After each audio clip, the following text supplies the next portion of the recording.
se avançou, o anterior apenas preparou esta em grande parte.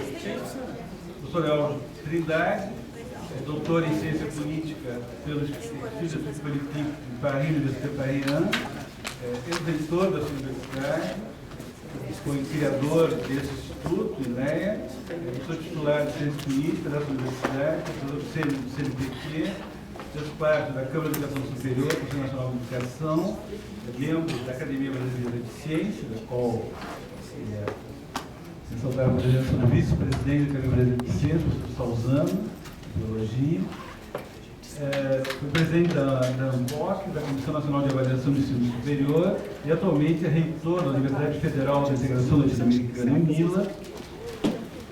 E entre uma imensa bibliografia, eu tive a honra de ser aluno na graduação do professor Elvio, ainda recém-voltando na França, eu trabalho sobre integralismo, e eu queria só ressaltar os seus dois últimos livros, Ciências Sociais no Brasil, Diálogos com Mestres e Discípulos, que estão na biblioteca, e lançado na Feira de Livros, no livro de Buenos Aires, há 2 semanas atrás, Ciências Sociais da América Latina, pelos inícios da Sociologia, da Teoria da Dependência, que ele coordena com outros grandes pesquisadores latino-americanos. Eu queria, na Buenos Aires, eu queria agradecer a esta maratona ileana, que o professor Elvio está, eu acho que tem uma terceira conferência de ideia também, e agradecer muito a presença de todos. Passo a palavra ao professor Elvio também.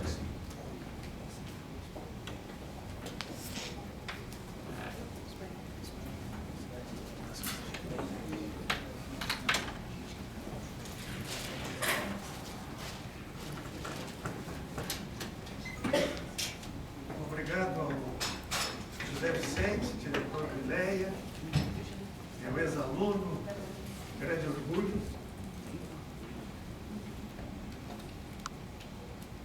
Queria também agradecer a presença de todos e a fidelidade do nosso eminente pesquisador da genética que está aqui para assistir uma palestra sobre ciências sociais. Ele é um homem universal. O tema é muito amplo e complexo. Eu não posso, numa palestra como essa, esgotá-lo. Eu vou tentar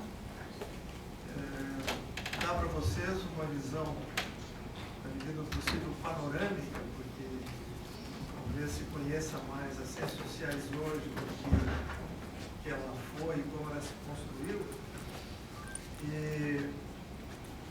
Então, em vez de eu partir do meu próprio trabalho, eu tomei como referência, para iniciar nessa introdução, um livro de um famoso sociólogo, Immanuel Wallerstein, que foi presidente da ISA, Associação Internacional de Sociologia.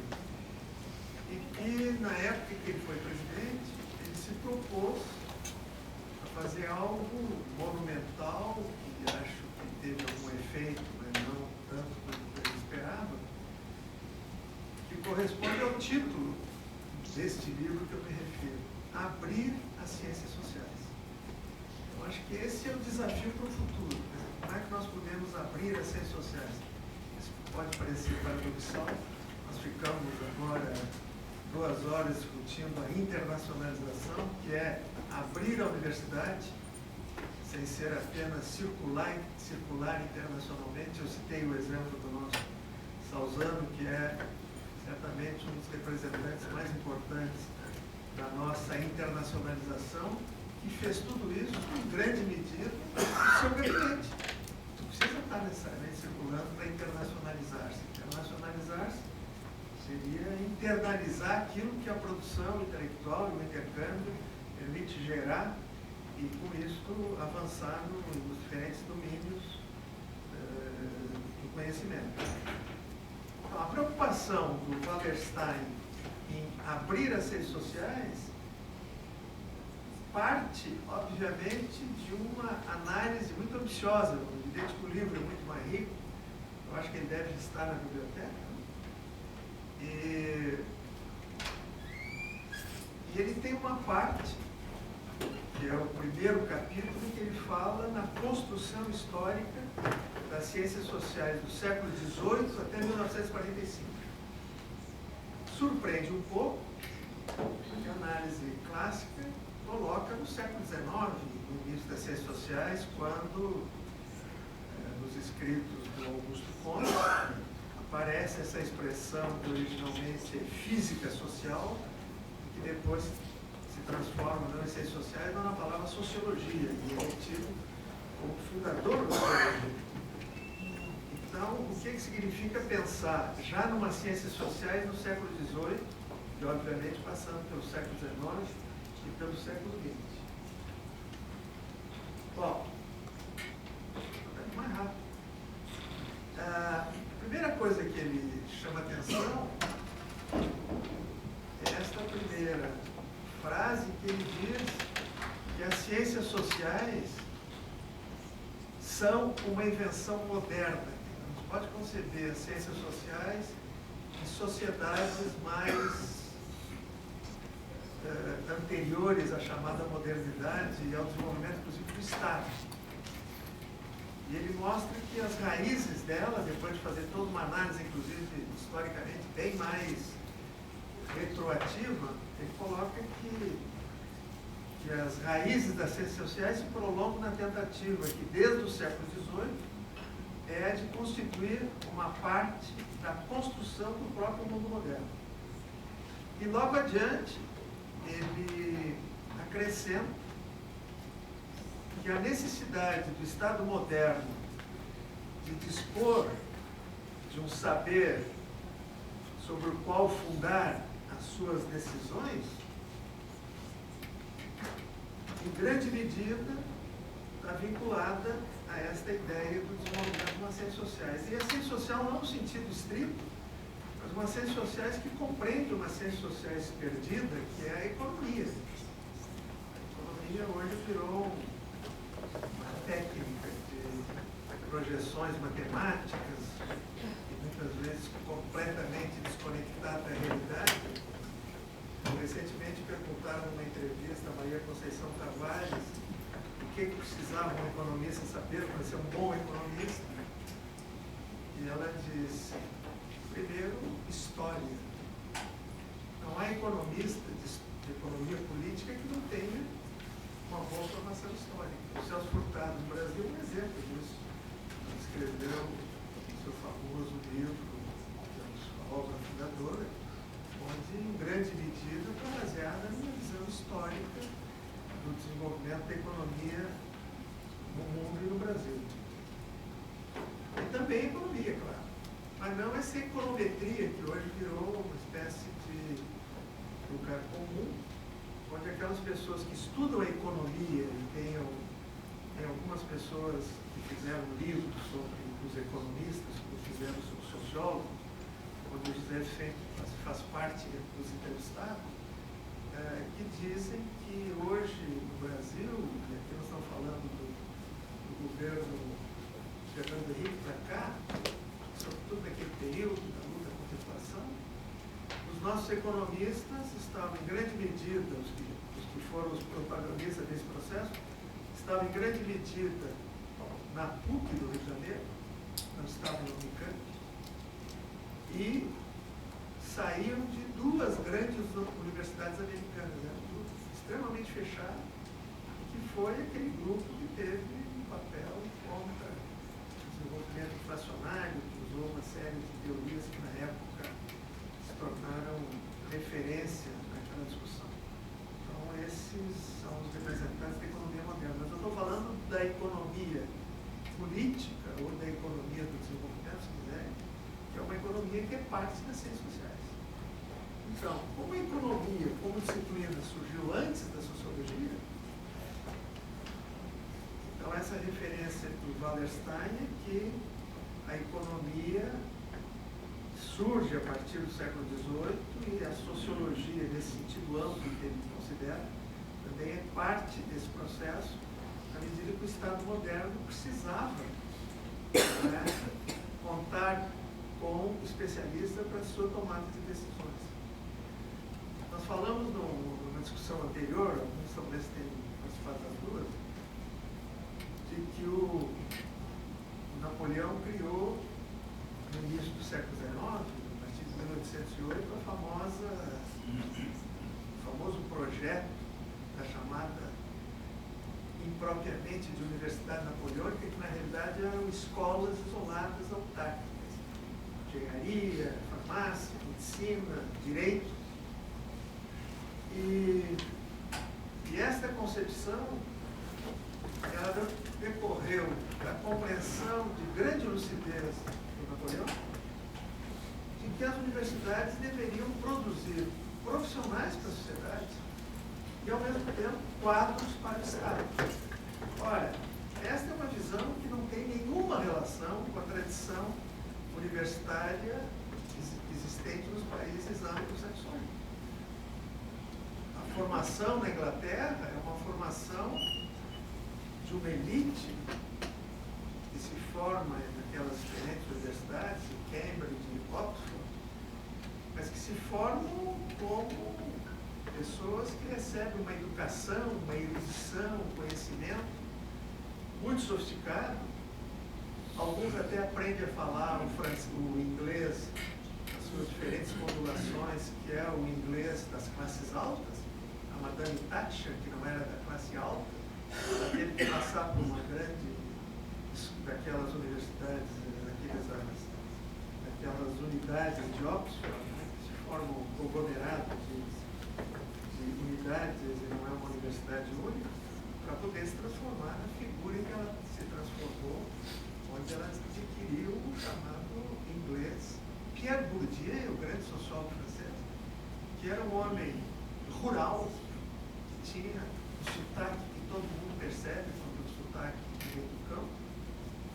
Ele, pouco a pouco, ele vai se transformando no sociólogo que virou, depois de ensinar na Argélia, etc., e criar o Centro de Sociologia Europeu, e depois no Colégio de França, ele tinha a linguagem do francês, que ele certamente aprendeu na Escola Normal Superior, que é onde se formam os intelectuais, que não é da universidade. Os franceses sempre desconfiaram da universidade, que tem esse falso ar de igreja, que vem da Igreja Católica, que se transformou junto a uma estrutura, num lugar fechado, a Torre de Marfim. Pois bem, o Bourdieu, que trabalhou muito sobre a universidade, ele foi uma pessoa que passou por esse processo e, na Escola Normal Superior, ele conseguiu adquirir esse tipo de competência que é fundamental. O modo de falar é parte da elite, da classe dominante de qualquer sociedade. A França tinha um lugar que fica ao lado da Academia Francesa, que tem uma belíssima biblioteca, o Instituto de França, e se chamava o Instituto das Quatro Nações. Como os franceses tinham linguagens diferentes segundo a origem da sua integração ao território francês, havia um instituto para padronizar a língua. Então, isso é uma coisa estratégica para qualquer sociedade. Mas tudo isso é para dizer que foi o Estado moderno, foi a compreensão, especialmente do Napoleão, que fez com que a universidade se preocupasse com uma coisa que a Inglaterra não se preocupava, que a reprodução que a Universidade Inglesa fez nos Estados Unidos, no leste, com Harvard, Yale e tantas outras universidades, que era o modelo inglês, foi de descobrir que a universidade tinha alguma utilidade. Até então, esse não era um problema da universidade, era formar elites, pessoas eruditas, ilustradas, para integrar a elite, que não era para ter nenhuma utilidade, no sentido de aquilo que hoje se fala, qual é a responsabilidade da universidade com relação à sociedade tal, ao país, ao projeto de nação, é uma coisa que não tinha nada a ver. Agora, a Alemanha, isso é importante, é um país que, na mesma época que as faculdades napoleônicas foram criadas, a Prússia criou um modelo de referência fundamental da universidade moderna. universidade alemã, universidade humboldtiana, foi concebida por este Humboldt, que era membro do Ministério, uma universidade estatal, e que além de ser uma universidade que integrou as academias científicas para dentro de universidades que eram evidentemente de ensino, ela trouxe a ciência e criou o que se chamaria hoje na linguagem moderna de universidade de pesquisa. E hoje, quando a gente vê algumas boas universidades americanas que são universidades de pesquisa, elas foram buscar em Berlim esse tipo de combinação virtuosa que foi o modelo, que talvez seja o modelo mais bem sucedido de universidade, que é a Universidade Alemã.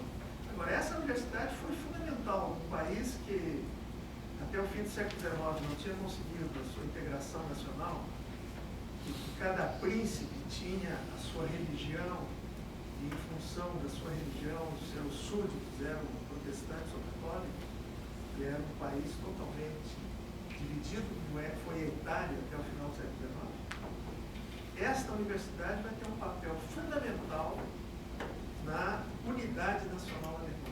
Se poderia dizer que a Alemanha não teria construído uma unidade nacional do tipo que ela construirá a partir do fim do século XIX, se as universidades dispersas em seu território, muita gente esquece até hoje, públicas e gratuitas. As pessoas dizem, país capitalista não pode ter o Estado. Não, a Alemanha é um exemplo de universidades públicas e gratuitas que até hoje, apesar do seu capitalismo desenvolvido, continua existindo.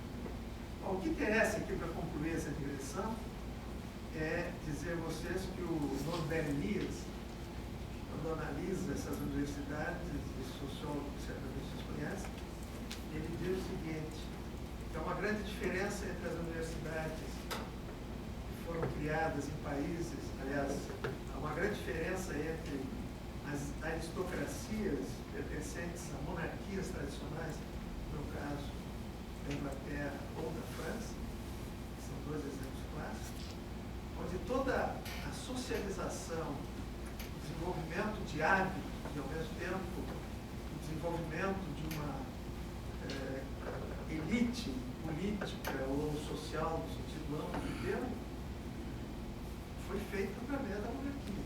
As monarquias nacionais, as aristocracias nacionais e as provinciais. Então, elas transmitiam a sociabilidade para as outras categorias sociais, então essas monarquias desenvolveram esse papel. Agora, aqueles países que não tiveram essa monarquia antiga, como é o caso da Alemanha, acabei de falar, a universidade vai desenvolver esse papel.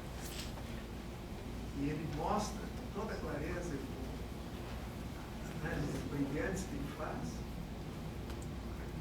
que é a universidade alemã,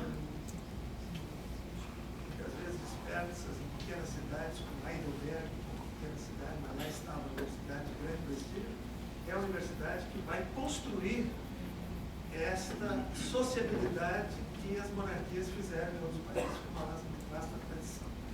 Então, isso é muito importante, porque quando a gente pensa, eu sempre lembro de um livro do Bessa de Queiroz chamado Relíquia, em que ele se propõe a ir à Terra Santa para conseguir para duas tias Carolas tabuinhas aplainadas pelo São José, que ele achava que no início do século XIX, dizia isso, sabendo hipocritamente, não ia encontrar nada disso, mas prometeu para as tias que a Terra Santa para conseguir essas tabuinhas que o São José teria aplainado naquelas épocas. E quando ele passa pelo Egito e conhece pela primeira vez aquelas famosas pirâmides egípcias, ele encontra, pesquisando nesse local, um arqueólogo alemão. Só que quando ele descreve esse arqueólogo, ele não está descrevendo um professor comum, mesmo na época, ou francês, ou inglês, ou americano. Ele está descrevendo um nobre, porque um professor alemão era, nessas universidades, para desempenhar esse papel que o Elias escreve, pessoa que tinha em torno dele uma auréola de reconhecimento, de legitimidade, que fez com que a Universidade Alemã, durante muito tempo, trouxe uma referência a praticamente todas as universidades mundiais. Pois bem, tudo isso é para dizer que as ciências sociais, elas se tornam, aliás, a universidade começa a se preocupar com esse caráter útil, e a sociologia e a economia entram nessa formação, e aí se tem o Napoleão para falar disso, porque era necessário que as universidades cumprissem um papel na sociedade, seja na formação de profissionais, seja no apoio às decisões que eram tomadas pelo Estado. E isso Napoleão teve uma lucidez extraordinária. E quase implantou em toda a Europa invadida esse modelo de instituição. E nós importamos no Brasil. Não nos esqueçamos que quando veio o Dom Celso, as primeiras instituições que se criadas é a Faculdade de Medicina da Bahia, depois tem a Faculdade de Farmácia, que também é antiga, que está em Ouro Preto, depois nós vamos ter as faculdades de Direito, que também todo mundo se formava em Portugal. Jamais os portugueses quiseram que se fizesse, como na América Espanhola, uma universidade brasileira colonial. Ela queria que se formasse na metrópole todos aqueles que quisessem fazer educação superior. Então ela foi precursora da CAPES. O modelo da CAPES é esse. Vamos mandar o pessoal para o exterior. E segundo Darcy Ribeiro, naquele período, aqueles filhos de grandes proprietários, aquela elite agrária, eles formavam, em termos de bolsas, cerca de 3 mil bolsas. O pessoal voltava e virava a classe, a elite política do país, que durou e exerceu o seu poder praticamente durante todo o Segundo Império, e que vai ser, na América Latina, um caso único, que foi estudado pelo José Murilo de Carvalho, por exemplo, um livro chamado A Construção da Ordem, onde ele mostra que esse pessoal veio com uma visão jurídica, uma preocupação em preservação do território, mais do que avançar na direção de uma república liberal, que os outros países hispânicos fizeram e depois dividiram o império em vários estados nacionais. O Brasil estava preocupado em liberalismo que fique para o futuro. O que nós precisamos é assegurar o Estado Nacional, e o Estado Nacional se baseia nesse território que não pode ser fragmentado. Então, isso vinha de uma formação jurídica que essa elite teve, e essa elite permitiu que, no pleno século XIX, os níveis de qualificação da nossa elite política eram de 80% de pessoas de educação superior, nos ministérios, nos diferentes órgãos legislativos, que depois nós não recuperamos nunca mais.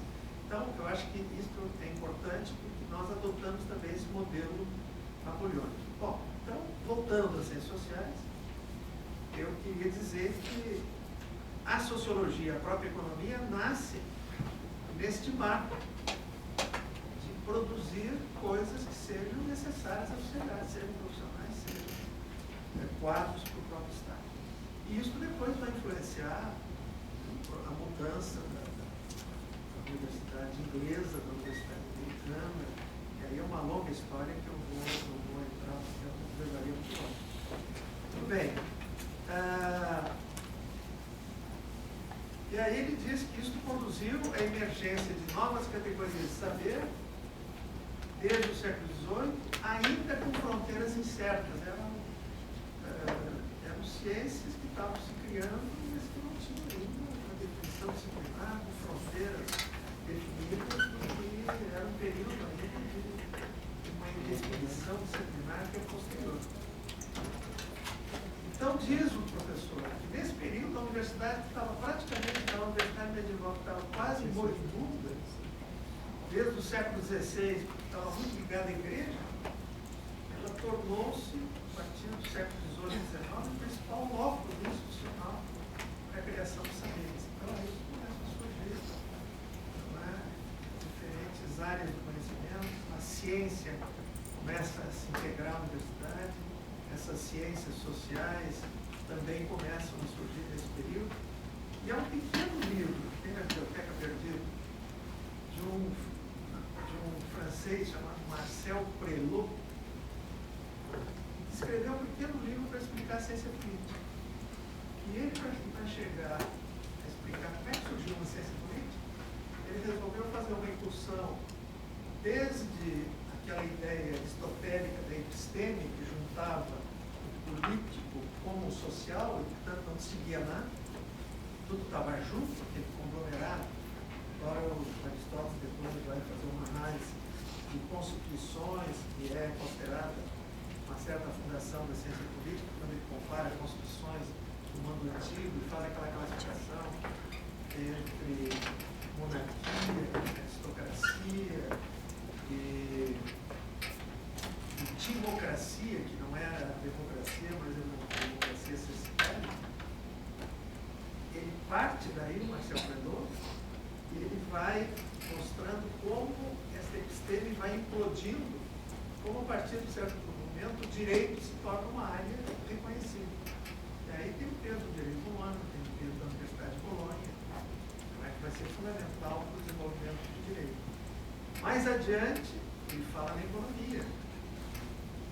A partir do século XVI começa a surgir uma ciência econômica, que eu estou me referindo aqui de fundação. E finalmente ele chega na sociologia para depois mostrar como emerge o que ele pretende explicar como a ciência política. Aqueles que quiserem detalhes desse processo, esse livrinho, que é um livrinho de 120 páginas, é um livrinho útil para isso, além do Wallerstein. Bom, aí vem o período, obviamente, do nosso ponte, não é? Ligação tão forte com o Rio Grande do Sul, para o bem e para o mal. O ponte se acaba instituindo, não é, dentro daquela visão das ciências em diferentes campos, que é uma das primeiras sistematizações que faz. Ele acaba chamando a física social, aquilo que será depois a sociologia, como uma ciência social integrada e unificada. Não sei se ele usou esse termo, mas o Wallerstein usa esse termo, a rainha das ciências. Uma ciência social que é a rainha das ciências em geral, e que se implanta a partir do século XIX. E aí tem duas referências que eu só mencionarei sem entrar no detalhe. Tem dois livros que estão ali citados. Eu, como não pretendia projetar isso aqui, eu acabei não montando a referência completa, mas esses livros são parecidos. Um deles é um livro do Le Pen, que é um escritor inglês, que escreveu um livro As Três Culturas. E esse livro, ele mostra, né, como na Inglaterra e em outros países, na França, etc., um conflito, por exemplo, na época da emergência das disciplinas, um conflito entre a literatura e a sociologia. Quando o Durkheim começa na Sorbonne a pedir para os seus alunos que façam fichas das leituras dos livros que eles liam de literatura ou outros, essa discussão apareceu também na França. A crítica era a seguinte: nós estamos burrificando os nossos alunos. Esse tal de Durkheim está fazendo com que as pessoas transformem o romance do Renan Balzac numa ficha. Eles vão perder, inclusive, o hábito de ler literatura. Isso é um atraso enorme. Então, aquela elite, onde a literatura era a grande ciência do reconhecimento, no Brasil foi por muito tempo.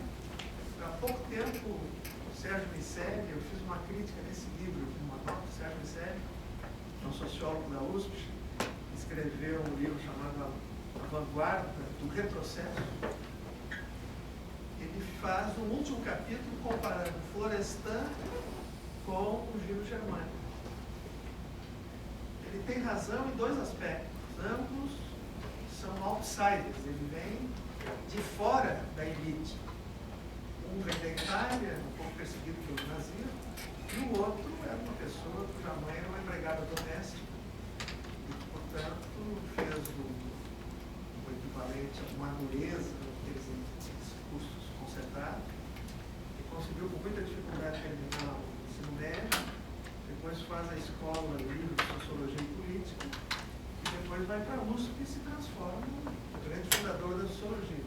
Ele tenta fazer, um reducionismo sociológico que eu pessoalmente não concordei, uma comparação entre os dois, misturando coisas que não são misturáveis, mas isso é um outro problema. Eu quero dizer o seguinte, a sociologia no Brasil, isso é um aspecto que me insiste muito, é de uma classe social que está fora da elite. A elite se interessa por literatura, por história, como se faz nas universidades argentinas, onde a literatura e a história têm um prestígio enorme.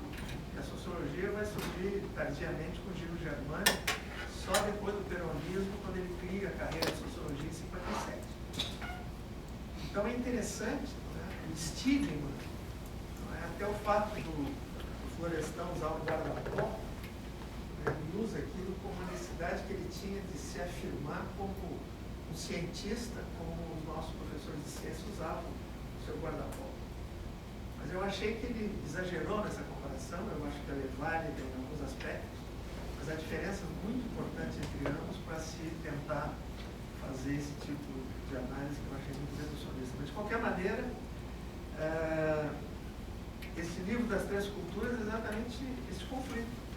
Uma literatura consagrada, com autores que faziam, de fato, análises sociológicas, embora não fossem sociólogos, através da literatura, analisando a sociedade francesa, outros analisavam a sociedade inglesa, e a sociologia, que vinha, num certo sentido, da visão deles, empobrecer toda essa tradição. Então, esse livro é importante pelo seguinte, que ele mostra, para aqueles que se interessam, como lutam em termos de espaço disciplinar nas diferentes áreas do conhecimento. Então, nenhuma área surge assim como burocraticamente vamos criar a sociologia, não, os espaços estão ocupados e é preciso, para que isso ocorra, que haja conflitos e até que ela consiga criar o seu próprio espaço e se afirmar institucionalmente. E outra coisa que ele chama, tem um outro autor, que eu não lembro o nome dele, é Rieger. O Rieger tem um livro clássico sobre os mandarins, que são os professores das universidades alemãs, e que tiveram desenvolvimento, inclusive na sociologia, anterior a Max Weber, no século XIX, no Império Alemão, desenvolvimento extraordinário, e que depois começaram a entrar em crise quando veio a República de Weimar, que era um regime pretensamente mais democrático. E aí se descobriu uma coisa óbvia, que nos atinge a todos. Nós gostamos muito da proteção do Estado. Por isso que ele fala aqui de as ciências sociais foram sempre estado-cêntricas. Quer dizer, sem o Estado não há ciências sociais. Porque é ele que, neste contexto, ele que financia os processos analíticos que permitem as ciências sociais se desenvolverem. Então, há pouco nós discutimos, não é, o problema das nossas ciências sociais durante a ditadura e com a democracia. Ela perdeu parte do vigor na democracia, porque ela não tinha mais um inimigo comum a várias áreas do conhecimento, até as ciências em geral, quando a SPPC representava esta crítica à ditadura, mas foi naquele período que se criou, por exemplo, a ANPOX, que é a Associação Nacional de Ciências Sociais, foi a época que se criaram as associações de sociologia, de ciência crítica, de antropologia mais antiga. Então, quando o imperador deixou de ser o grande protetor, não ele diretamente, mas o Estado alemão, os nossos sociólogos, os outros professores, os mandarins da época, eram termos lá, que se inspira na burocracia chinesa, eles entraram em crise, porque eles sentiram que a disputa ia ser diferente dentro da democracia do que sobre a proteção. Mas isso são esquizofrenias próprias da nossa área. Bom, então, feitas essas digressões, eu queria entrar no ponto que nos interessa, que é as ciências sociais da América Latina. Estava fazendo uma charla aqui, né? Como eu falei uma hora atrás, também que tinha um presidente do sindicato que vai me defender perante trabalho escravo, estou falando desde a uma hora, então é evidente que, como dizia o velho Armando Câmara, um professor que fazia umas falas, nunca escreveu uma linha, fazia brilhantes conferências, e ficavam interminadas, e ele dizia, não tive tempo de ser breve. Então eu vou ter que dizer muita coisa para vocês, assim, na base do tom coloquial, ao invés de querer ficar aqui excessivamente preso ao formalismo de uma conferência. Mas eu tenho para vocês aqui um quadro que vai servir, em grande medida, de roteiro para o que eu vou dizer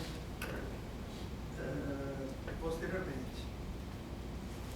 Vocês estão vendo aqui um quadro que começa em 1930 e vai até 1970.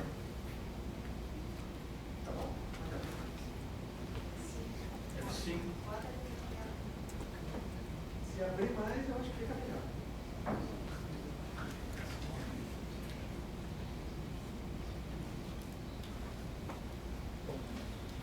Melhorou? Bom, então, tudo começou na América Latina, deixando de lado essas raízes importantes, destacadas pelo Wallerstein.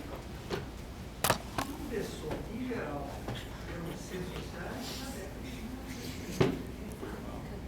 Há um livro, não sei como comprar. Não, a gente não aqui foi pode vender livro.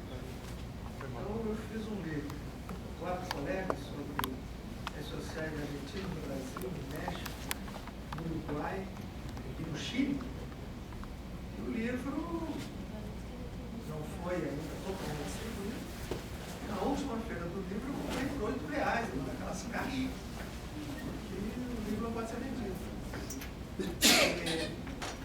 Então este livro, né, me obrigou, na medida em que eu fiz umas 700 entrevistas com cientistas sociais da América Latina, do México até o Chile, mas com uma grande ênfase no Brasil, a reconstituir esse processo. Então, a primeira coisa que chama a atenção é que a primeira instituição que é criada na América Latina de ciências sociais é o Instituto de Investigações Sociais da Universidade Autônoma do México. Ele foi criado em 1930. Paralelamente a isso, no Brasil, aliás, na Argentina, onde começou a Revolução de 30 ao contrário, quer dizer, a nossa abre o país, a partir de 30, e rompe com a oligarquização da República Velha, na Argentina é o contrário. O golpe de 1930 é um golpe que restabelece a hegemonia das oligarquias, o comando de um general Aramburu, e com isso se interrompe um processo riquíssimo de democratização da sociedade argentina, que tinha chegado a níveis de democratização comparáveis com a Europa, né? Por exemplo, não se podia pensar no Brasil, e na Argentina ocorreu isso, que o presidente da República, o primeiro, não é, que foi um membro do Partido Radical, que era um partido classe média, liberal, tivesse sido eleito pelo voto urbano de Buenos Aires. Não era eleito peso da área rural em termos eleitorais, diante da urbanização de Buenos Aires, apesar do peso dos imigrantes que não votavam, fez com que ele pudesse ser eleito pelo voto urbano. E foi a grande mudança e o processo de democratização começa aí. Depois vem a lei de Sáenz Peña, que vai ser a lei que vai dar o direito ao voto a todos os homens, as mulheres não estavam, mas cria o direito universal ao voto, que é uma lei de 1912 que vai realizar essa eleição. Nós estávamos ainda com os tenentes, a partir de 22, em nome da sociedade civil que não existia, lutando por representação e justiça. Nós sabemos a repressão que houve e o insucesso que só vai depois se reconstituir com a Revolução de 30. Então, em 30, na Argentina, com a implantação desta ditadura, os intelectuais de esquerda, vamos dizer assim, socializantes, porque já havia um partido socialista importante Argentina desde o século XIX. E os liberais se uniram e criaram um colégio livre de estudos superiores. Esse colégio livre tem um estudo muito interessante de um antropólogo que hoje é professor do Museu Nacional, no Argentina, e que faz uma análise desse colégio que pouca gente deu importância, porque ele era privado.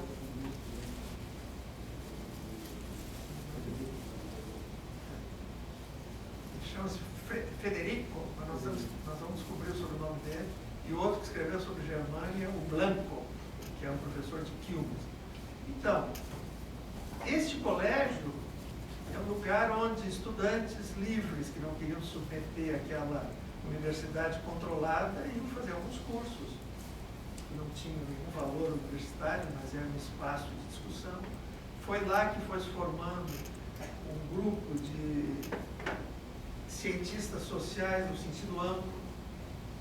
E foi lá que o Germani vai começar a fazer seu aprendizado de sociólogo, ele que tinha feito economia, ciências contábeis na Alemanha e que não tinha formação nessa área. Então o que fizeram com o Germani? Aquilo que se faz com alguém que é de fora da elite. Bom, você gosta de números, é contador? Então vai cuidar dos números.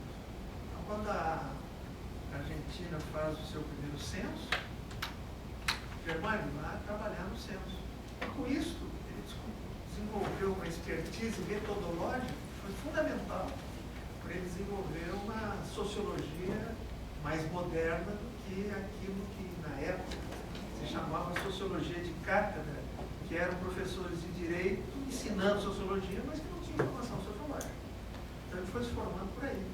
Ele fez essa combinação entre a formação teórica que ele fazia da Itália e esse desenvolvimento metodológico que foi fundamental. Então, esse colégio livre foi importante nesse sentido. Ele praticamente existiu até os anos quase 50. Foi o locus do desenvolvimento das ciências sociais argentinas fora da universidade. E no Brasil, aqueles que não conhecem essa história, no interior da USP, no interior da USP, nós criamos a Escola Livre de Sociologia e Política. Frederico Neyburg, N-E-I Burg.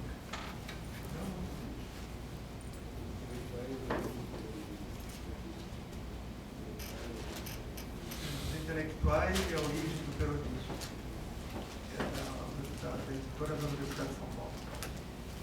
Então, essa escola de livre de Sociologia e Política é a resposta, junto com a USP Paulista,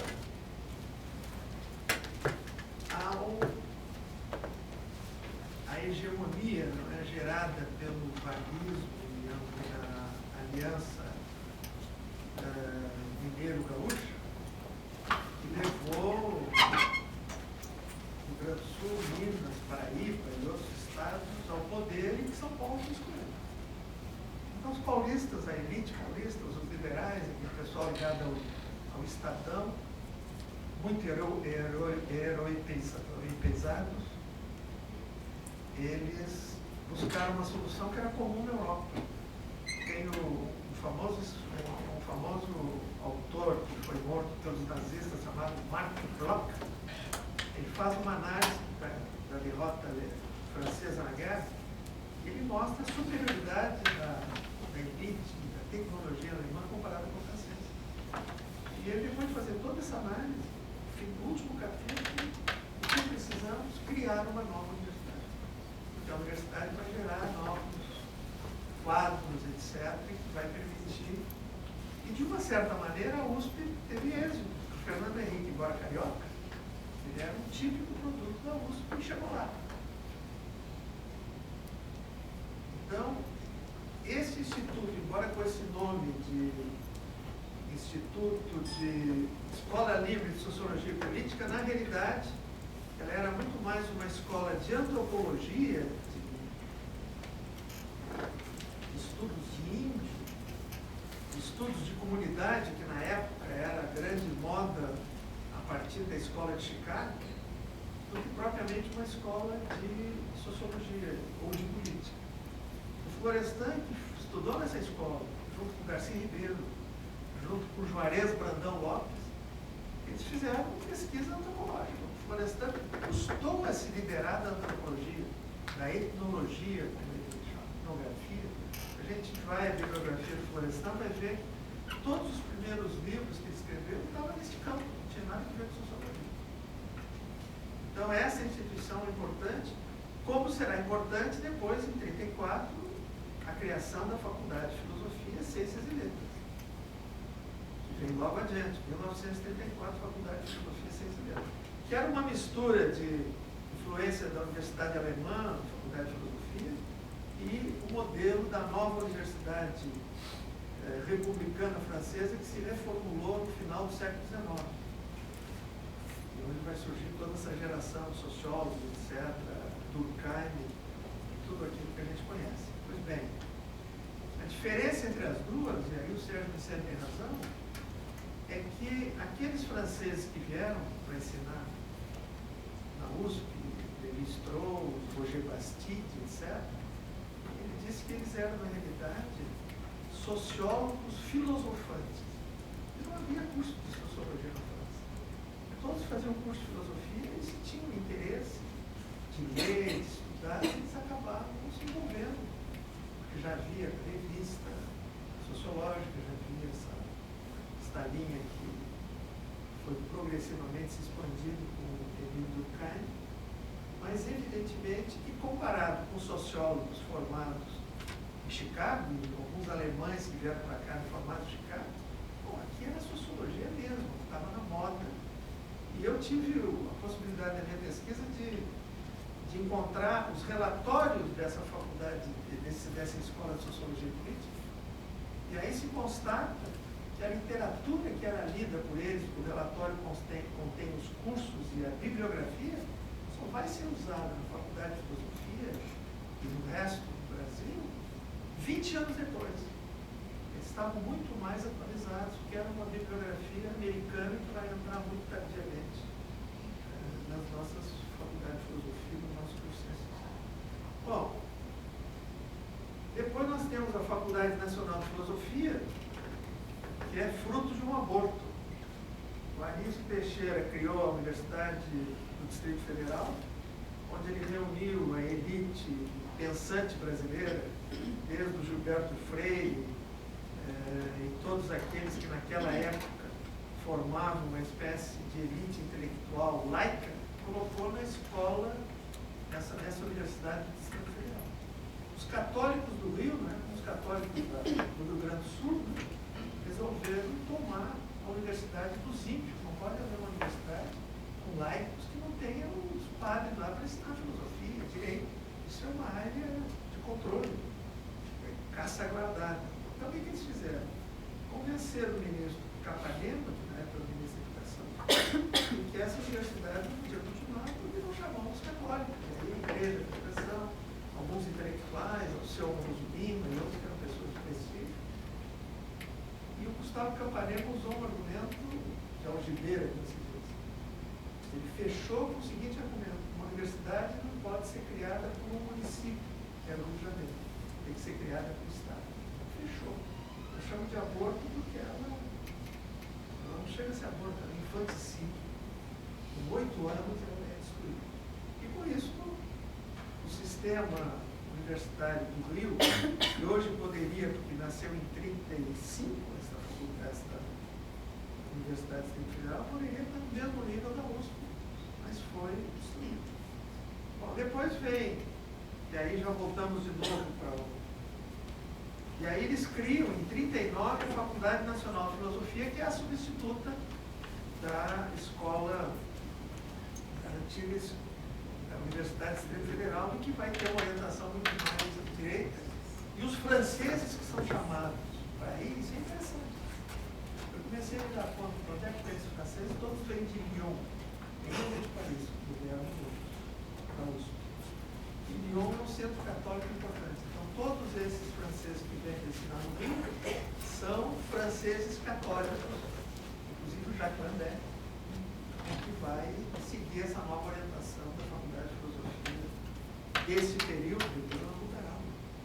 E em 1939, a última instituição que é criada na primeira década, foi criado o Instituto Nacional de Antropologia e História, que surge 9 anos depois do Instituto de Investigações Sociais. Então, vocês veem que o México estava na frente, criou a sociologia, criou a antropologia. Não se fala ainda em política.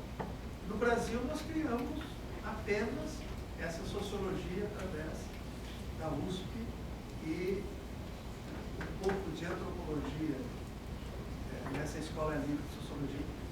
A partir de 41, o México cria mais um instituto, já com um viés mais na área de história, Centro de Estudos Históricos, e aí cria ligado também, não ligado ao UNAM, mas autônomo, uma Escola Nacional de Antropologia.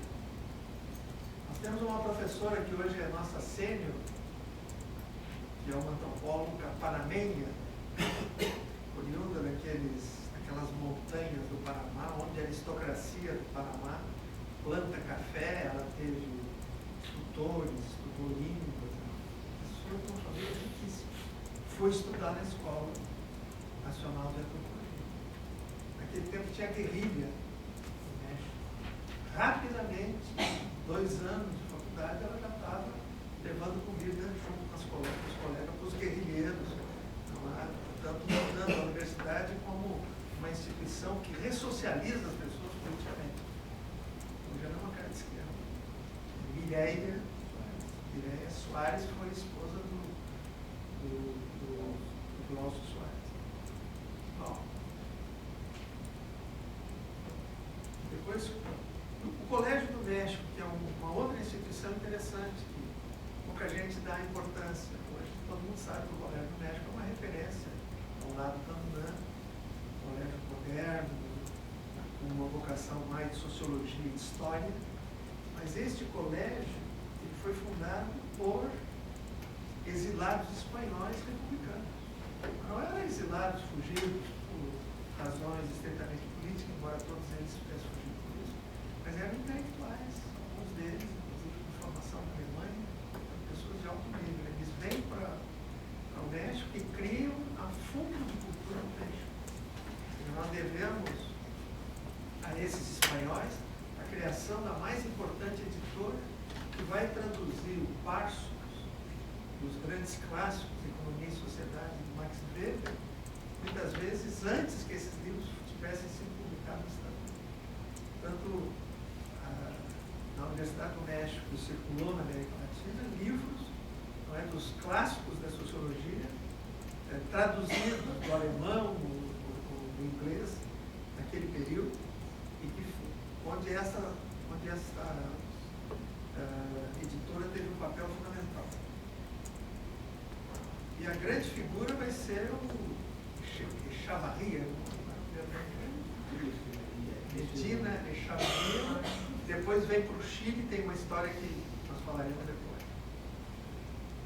Bom, o que eu queria dizer para vocês, porque eu não quero dar o contexto de aula, eu queria dar o contexto político de cada um desses países, não preciso dizer para vocês que o México tinha vivido aquela Revolução de 1910, que foi uma revolução extremamente radical, e que quando foi criado o Instituto de Investigação Sociológica e a Revista de Sociologia e Política, aliás, a Revista Mexicana de Sociologia, o debate não era um debate acadêmico, era um debate político. Durante 10 anos, de 30, 40, essa revista fez debates defendendo linhas de continuidade da Revolução, era marxismo do lado, eram outros grupos radicalizados, e tinha um diretor chamado Mendieta Núñez, que nessa época dirigia, mas era realmente uma revista extremamente envolvida com a luta social e política no México. Só em 40 é que ela se transforma na revista que até hoje existe, a mais antiga revista de sociologia da América Latina, a revista mexicana de sociologia. Então, em 43 é criado o Centro de Estudos Sociais do Colégio do México, que foi criado, primeiro se chamou Casa de Espanha, depois se chamou Colégio do México, todo ele feito por esses espanhóis, com essa ênfase, primeiro em História, Depois eles criam um centro de estudos sociais, e aí começa a desenvolver ao lado da UNAM o ensino de sociologia no colégio médio. Só em 1944, no Brasil, é criada a Fundação Getúlio Vargas, mas que não tinha nenhuma ligação ainda com nenhuma dessas áreas. O Chile vai criar somente em 1946 o primeiro Instituto de Investigações Sociológicas. E em 1957, eu pulei,